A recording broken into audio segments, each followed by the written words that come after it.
Ikaw ba ay isang international na estudyante na nagtatrabaho o naghahanap ng trabaho sa Australia? Narito ang isang katotohanan. 2 kada 3 international na estudyante ay nakakaranas ng pagnanakaw sa sahod o iba pang problema sa kanilang trabaho habang nasa Australia.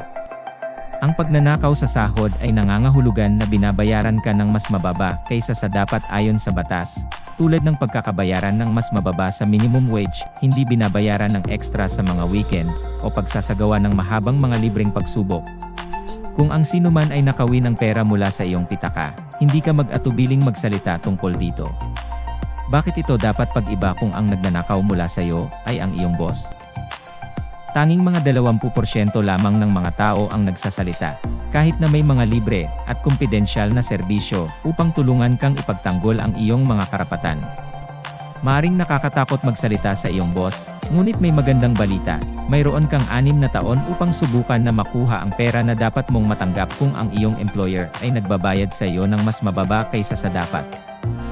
Kaya kahit na hindi mo pa nais na maghain ng reklamo ngayon, dapat kang makipag-usap sa isang serbisyong suporta upang tulungan kang maghanda kapag handa ka na.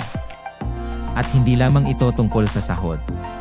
Maaari ka rin makakuha ng libre at kumpidensyal na tulong sa mga problema tulad ng mga aksidente sa trabaho, pang-aapi, diskriminasyon, at pang-aabuso sa sexual.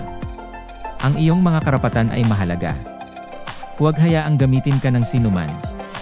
Bisitahin kami sa migrantworkers.org.au upang makipag-usap sa amin tungkol sa kung paano namin kayo matutulungan na protektahan ang inyong mga karapatan.